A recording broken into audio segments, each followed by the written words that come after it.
What's going on, everybody? Dots here, and today I'm bringing you guys the first video in a new series on my channel, and it is going to be breaking down and reviewing my World of Warcraft arena gameplay for both 2s and 3s.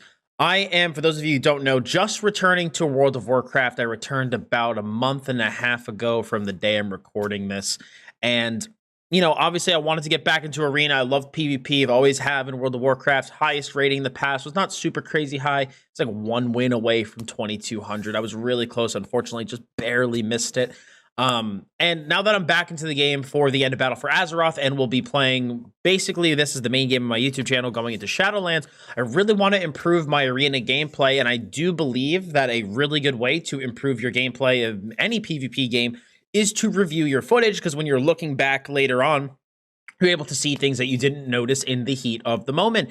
And so I figured if I'm going to be reviewing my own clips anyway, I may as well turn it into some content and make it a series here on YouTube. Right now, my MMRs for 2s and 3s are oscillating between like 1750 to 2K, depending on who I'm playing with. I've been pugging a lot at a group finder, so some partners were playing more towards the 2K mark. Others I'm playing more towards the, 1800-ish. But just so you know, those are the MMRs of these games. And, when I break down these games, guys, if you notice something that I don't notice, or if I say something that you believe is incorrect, feel free to leave a comment below and let me know. Obviously, keep it constructive, please. I know I'm not the greatest arena player in the world, obviously, but I am doing my best to improve and get better. And like I said, I figured that doing these clip reviews would be pretty cool, and it'd bring some cool content to YouTube. So without further ado, let's get into it. We are playing with a Destro Warlock for this Q session. This guy is going to be the same person from all my videos, or from all these clips in this one. And we're playing against Feral Shadow Priest. Now, I believe here we should probably go on the Feral, just because the Feral is going to take the damage, because he's going to be in melee range anyway, so he's not going to be able to range us or line us or anything. While the Shadow Priest, on the other hand, is going to be able to maybe sit behind LOS, and we could actually spend time chasing him while the Feral just pumps damage into us. Plus, Feral really only has survival instincts, as far as I know, in terms of defensive capabilities, while Shadow Priest is going to have other things at their disposal. So our guy gates in to try to take the Shadow Priest by surprise, and I get opened on by this Feral Druid. Now, I immediately get silenced, and I'm clawed, so I'm taking pretty big damage here. I'm going to be pausing and unpausing the game, the clips periodically, just so I can, kind of discuss things that I'm thinking of and go over things that I can do better based on a particular moment. So I do get silenced here, and I immediately disperse due to the claw. This guy's pumping damage into me. He's got Scythe on me. Really probably should have tried to kill. I couldn't have even killed the Scythe before I went into disperse, just because, again, I am silenced. So very unfortunate, because I'm not going to get as much healing out of my intangibility talent because of the Scythe. I do get stunned here, still in Scythe, still clawed. My Warlock is stunned at the current moment.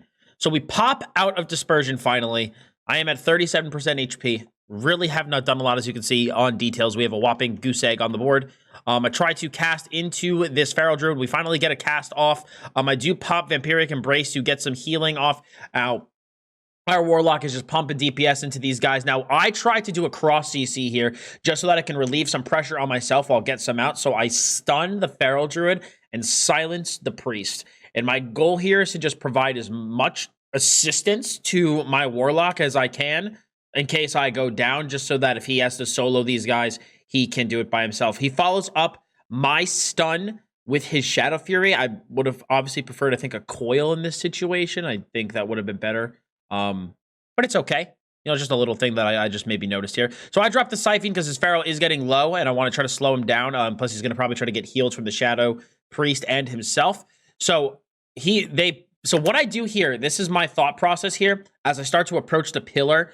I have a feeling that the Feral's going to probably try to go back out onto our Warlock, so I position myself in a way to deal damage to the Feral, but not take damage from the Priest, and from there, we're able to just pump damage into the Feral and die. I'm pretty happy overall with how I played defensively that game. I dispersed their opener, just because, like I said, if we notice here, I got hit with the Rake Stun, the Claw. I'm just taking so much damage. And once I hit 50%, I'm just like, you know what? I need to disperse this or I'm just going to die. And then after that, I go into the Fear on this guy. He willed it. Oh, he used coil earlier. That's why he couldn't coil. So I think I stunned at the end of his coil, silenced the priest, and from there we were able to force pretty big cooldowns. We forced Disperse from the Shadow Priest. We got Survival Instincts from the Feral Druid. I probably could have dropped Siphene a little earlier. I still had Swap here, which was really, really good. My Vamp Embrace did a lot of healing combined with my Mind Bender, so I actually didn't need it, but I had Swap in case the Warlock got low. But overall, I'm actually pretty pleased of how I played that. I think I handled their opener pretty well. I didn't even notice the Warlock Mortal Coil earlier, so that was actually, I think, a good play on my part to stun after the Mortal Coil. But yeah, overall, solid game to kick things off. Our next one is Affliction and Sub-Rogue, and I do believe this game is a loss, if I remember correctly. I do get sapped here. Our guy puts Rain from above down just to try to get the Rogue out. I try to sit the sap, so I immediately dot up the lock, and I tried to dot up the Rogue, but he got bombed. So our guy walls here. I swap with him to try to save him. I disperse afterwards because I don't want to take a lot of damage. Let me see here. My guy just got crapped on here, honestly. I tried to pop Vampiric Embrace to try to save him. I don't really know for this one. The biggest thing that I'm thinking, and you guys let me know, man. What do you think I could have done differently here? Because my thought process for this one, right, was I got hit with this sap. Warlock runs in, and I didn't want to trinket this sap to get to my guy because that leaves me a prime target for a blind. That leaves me a prime target for a blind. And so I try to dot. This guy uses Cloak of Shadows to stay offensive. This Warlock walls to get his dots out. I was going to try to run in for a Fear, and I got it. I only got it on the Rogue, unfortunately, and he did shrink it. I feel like even if I did get it on the Warlock, it wouldn't have even made the biggest difference. This guy's taking a lot of damage from that Tendril, so that's why he drops. I already swapped him. You know what I could have done here, actually, now that I'm looking at this back? I have all the CC available to me. I think instead of dispersing, because they were not going to, I think, swap to me anyway, and even if they did swap to me, I could have dispersed. I could have dispersed into stun. And I think I stun way too late, and I also stunned the Warlock. Actually, wow, watching this back, I think what I should have done here is right here. When they bomb, I go get the Fear. That is Trinket from the Rogue. Rogue is a very, very stunnable target right now. So I think right here, now that this guy's wall is down, I think the play here would be to silence the Warlock, stun the Rogue, could also follow up something on one of those guys with an MC, probably, just to relieve some pressure on my Warlock. But I think CCing earlier would have been the best way to kind of relieve some pressure on my lock. Once I hit him with the swap, though, I just dispersed because I was worried about myself.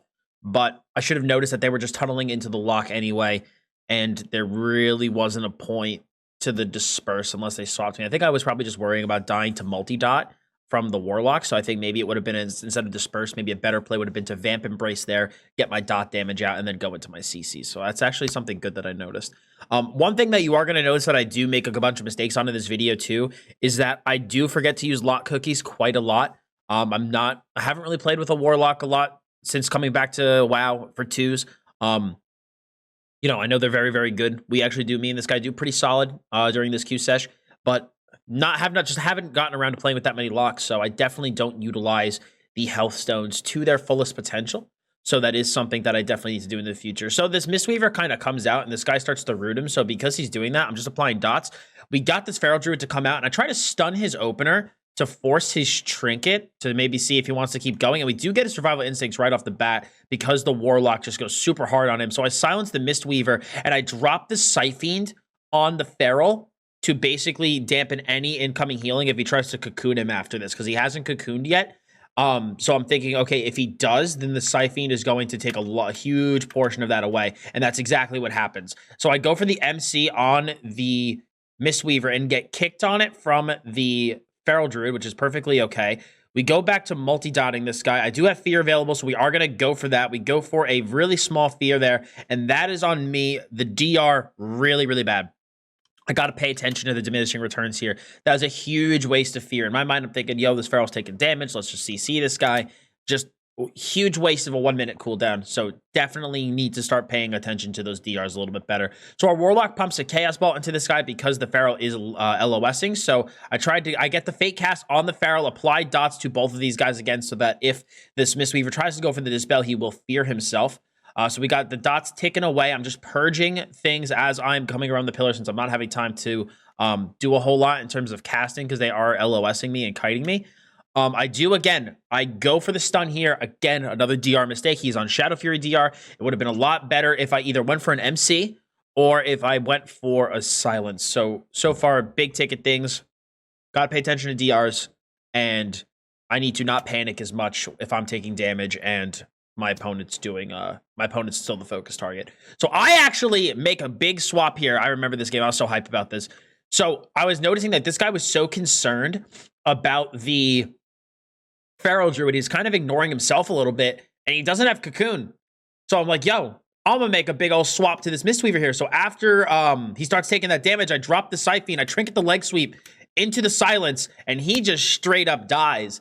So I tried to take advantage of the fact that he didn't have his major defensive cooldown up, and where he was positioned, I don't think he could have really gone anywhere. If he had gone to the right here, he went a long distance to cover to get to a pillar, and to the left here, I was already kind of positioned in a way that if he did go this way, he, would be putting himself still in my line, so he would have had to go this way towards my lock, which would have left him open for getting attacked from him. So it was, I think, a really, really good swap on my part, and I'm very, very happy with that play. So even though I did mess up a bunch of times in terms of diminishing returns, we did still pull that game out. I just swapped this guy in Disperse just to play it safe, and then we just end up killing this Feral Druid in the end. But overall, pretty good game, pretty satisfied. Next up, we have Fury and Shadow. I don't remember how I did this game. I think we lose this one. I think this Shadow Priest, I think, beats me out a little bit. I'm not sure. I don't particularly remember this. So we do start off. I get silenced, and this guy does Shadow Fury, both of them. I do like that play. I go for the multi-dot on these guys, and I do get clawed immediately. He also coils after his Shadow Fury. I go for a fear, and we actually do get Shadow Priest Disperse, which is really, really big. So I start trying to pump into the warrior a little bit. I should really drop. Oh, no. This was a really bad play here on my part. So I think I should have dispersed earlier because I'm probably, if I'm going to guess, I'm going to probably disperse right after this, and I have a Siphene on me. So again, intangibility is not going to heal me up very much. That's exactly what happens. I go for a disperse. Warrior is still a very, very juicy target here, and unfortunately, I just start pumping into this priest, and I don't really think this is the play here. I remember this game last night. We do lose this one, and this is definitely not the play. The Warlock is winning the battle against their Fury, and so because of that, I do Warlock Cookie there. I do actually... Oh, no, I didn't. I don't know. I got healed by something.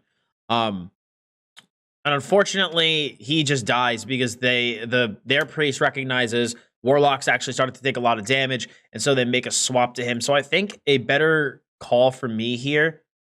What healed me here, by the way? I got healed from something.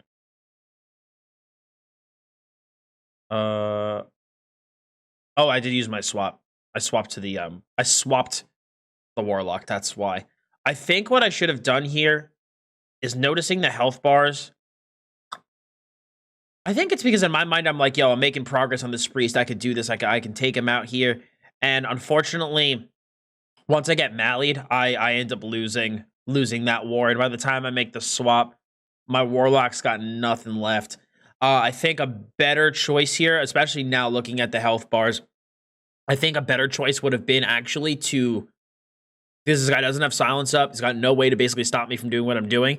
I think if I MC'd the Shadow Priest here and basically put him into nowhere, I could have then dotted up the warrior and done just enough damage to take him out, and then from there it would have been a 2v1 against the priest. Because like I said, as soon as he notices me swap, he immediately goes onto that warlock, and we lose because of that. So Definitely should have gone for the CC play there instead of the counter pressure. So something I need to pay attention to, where I look at, if we're doing split damage like that, I need to pay attention to how much the health bars and see, would it be better to CC here or continue to deal damage? So we start off this next game. This warrior immediately jumps in, so I get some dots on him. I get feared. I just sit this fear, and I do eventually break out of it. Now, the paladin CCs himself because he cleanses my dots. So I try to re-dot the warrior. He puts up reflect, so I do stop it. Now, as this pally's trying to come in, I'm not casting onto this warrior right now because he does have reflect up, so don't want to cast anything on myself. He did drop the banner as well. I go for the fear on the pally. So pally gets feared. He is running relentless. I notice he's running relentless when I see how short the fear is. So basically, we start pumping damage back into this warrior, and I go, okay, this pally's going to really make a juicy target for CC just because he's not running a trinket. So what happens is we still pump damage into this warrior. I hit him with the silence. He does have sack up, so he's going to start taking a lot of damage. And so I'm trying to multi-dot here. Or not multi-dot, excuse me. I notice he's going to be taking a lot of damage as well, so he's going to have to keep track of his own HP. So we dot the warrior back up. Again, we stun off of that. We're still pumping big damage to this guy. We go for the silence. I have no more CC at this point. I notice the warlock chunks this warrior, and I go, yo, all I got to do is control this pally a little bit, and we will take control of this game. And as you can see, I actually do multi-dot him. Because of the sack, I figure, okay, if I do dot this guy, in addition to dotting the warrior, paladin will take a lot of extra damage. So after this, I go into an MC, and because I figure this guy's an arms warrior. He's got my dots ticking on him. The warlock is pumping into him right now. A good little MC here will basically secure us the game. He actually has to bubble the MC, so I go for the Mass Dispel, and then after that, it's just not enough, and our warlock just absolutely globals this warrior. So I really think going for the control play there on my part while keep letting my dots do the majority of my damage was really, really good because he's running relentless and he's not running trinket, so he was really only able to trinket my psychic horror if he wanted to. So I really did like that play, just because I noticed the warlock was just absolutely pooping on the warrior. So I just felt it was the right move there. So I'm pretty happy with that. Our next game is going to be Feral and Mistweaver. So this game was a bit of a grinder. We do end up pulling it out, though. We do end up getting the dub here, but it is definitely a close game, and I make a really, really bad error. I'm going to just fast forward to when they open here. Just because I end up dying because, again, I forget to use Warlock Cookies. So because it took a while for this Feral Druid to come out, I was just dotting up the Mistweaver. Figured if he does cleanse himself, then, at that point he's gonna put himself into a CC. So we just get Vampiric Touch back up on him. That's to start the game. The Feral does pop out. He wastes his he gets his War Stomp, and he's just doing his big opener on our Warlock. And so I try to stun him on the opener to maybe force his trinket. He gets coiled afterwards, and he does trinket the coil. We also did get Survival Instincts as well. So I'm just making sure to try to keep spreading my dots, and I drop the Siphon on him because I really want to put them behind. I also do silence this Mistweaver, who does trinket it. He did end up trinketing that, and so I'm just trying to pump damage into this Feral Druid. He's got the Siphon on him, so I was like, you know what? We're going to MC this Mistweaver here, bring him back, and just try to let my Warlock actually kill this Feral. So we get the Mistweaver away as far as we can. He does get a clone off on me. I do trinket that clone because I want to keep pressuring this guy because he's low. That's another Survival Instincts. Our Warlock starts taking a lot of damage, so I swap to him. And then once the Feral Druid notices I swap, he immediately jumps to me. So I fade to try to get away from some of his damage. And then I'm like, okay, I'm looking at my health. I know it's low, but I'm, okay, he's went back onto the Warlock. So I'm going to try to pop Vampiric Embrace instead here. I don't think that was the play. I think maybe I should have just dispersed instead. Because he was just going over onto him for, I think, a Bash clone, I think is why he did that. No, he just walked over to him to clone. So Vampiric Embrace was not a useful play there. I should have stunned him on the clone cast and not popped Vampiric Embrace, and it would have kept my Warlock out. And then from there, I could have Vampiric Embraced after that, next global. But I think Vampiric Embracing first was really, really stupid. So I do, because of that, have to burn Disperse because my Warlock is not available to help. So I do Vampiric Touch. He is starting to LOS his Healer a little bit. Healer is in a fear. I drop the Siphon, go for a stun. I'm going to probably follow it up with a silence, which we do. So we're pumping big damage into this guy. I follow up with a half fear. Really, really nice CC combination here. We go into our Void Eruption. I am at 5% HP, dude. I'm so low. We get the leg sweep, and this is what I'm talking about. Guy is basically dead. The CC chain worked. And unfortunately, I still have lock cookies that I didn't use. So because of that, I end up dying. But our Warlock does take care of the Feral of the Mistweaver, and we do end up winning this game, which is really, really nice. So moving into our next game, we have a Prot Paladin and a Windwalker Monk. We end up focusing the Windwalker here. I'm just going to fast forward because these guys play really like passively until we run in.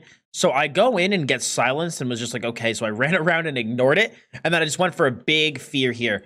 After that, I'm just trying to get my multi-dot started. We're going to focus the Windwalker here just because the Prot Pally is going to be obviously very tanky. So this is what I do here. I try to go for the MC on his burst cooldowns, even though he's our kill target, because I want to try to maybe get his trinket. Or no, we already did trinket already. So we trinket him.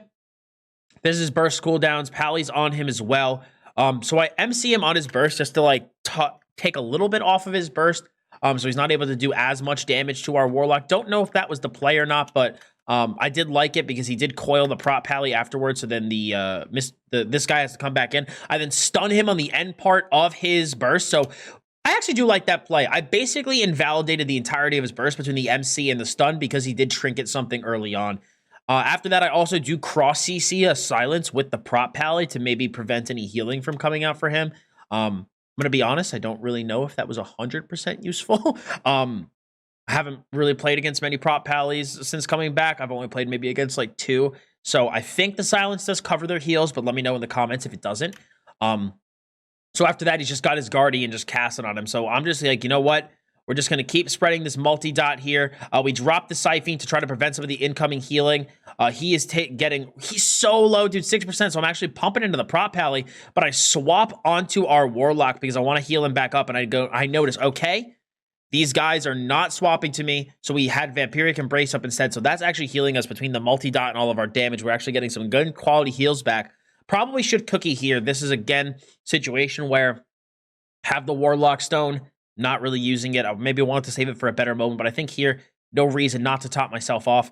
We do get stunned. I immediately trinket that Hodge, so we're just pumping damage into this Windwalker because he really doesn't have anything left. He gets bubbled from the Guardian, and I'm still trying to damage this guy, even though he's immune. I don't know why. I'm going to be honest. I think in that game, I really didn't know what the Guardian did, so I just was like, well, let me keep attacking. I really should have swapped to the Prot Pally here. Would have been the answer. So instead I just CC this guy to try to help out my Warlock. The Warlock has a little bit of room. We get the Chaos Bolts on him, and I go, you know what? I just want to really quickly heal this guy up, make sure he doesn't die. And from there, we do take the win that game. So the big thing is, I honestly, I'll be very honest with you guys. I did not know that the Paladin's Guardian basically gave Windwalker immunity. I actually really didn't notice that. I thought it was just like a damage thing that I had to go through, but I should have noticed because I literally didn't see damage shield markers on him. So definitely something I should have worked on there. Need to, obviously, now that I know what that does, I will not do that again. But overall, like I said, I was a little critical of my CC chain earlier in this game, but I thought it was pretty good now looking back on it. And I do like the swap to the Prot Pally here. He was taking a lot of damage. I think the only thing I should have done differently here watching back this game is, like I said, I just should have, when I like that trinket on the Hodge, we're pumping into this guy. I think when he gets another bubble, that's when I swap to this Pally here, because I should have figured that's why he's running for LOS. So I should have either MC'd this guy. I'm not sure if you can MC on this bubble. I know you can't deal damage now, but I don't know if you can MC on it. Could have been something I have done.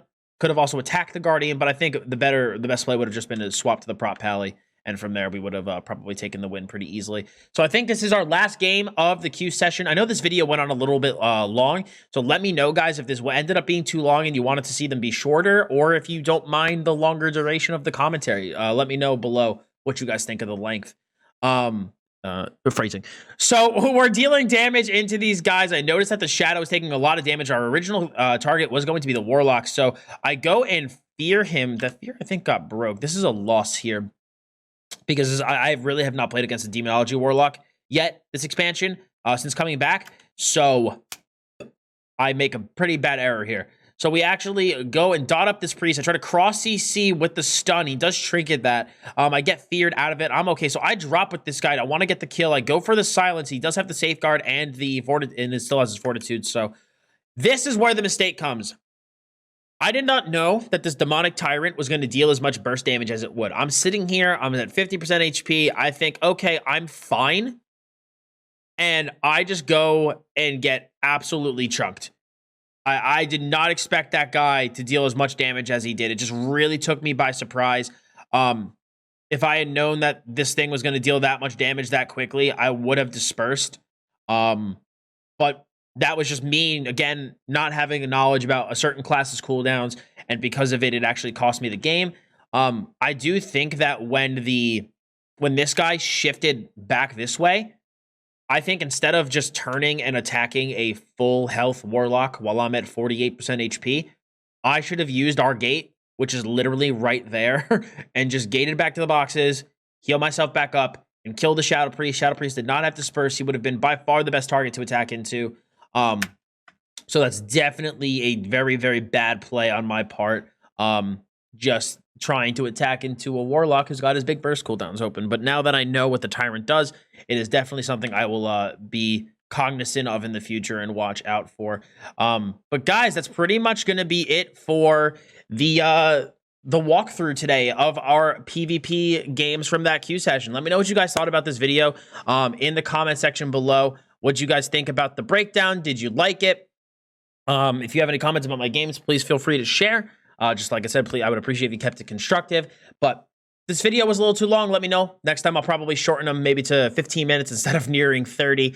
But, you know, just kind of got to work out the kinks over time. But if you guys like this, smack a like on it. Any questions or comments, leave them below. And of course, guys, subscribe to keep up to date with the content I put out here on my YouTube channel. So thank you all so very much for stopping by. I appreciate it. As always, I'm Dots Gaming, and I'll see you all in the next one.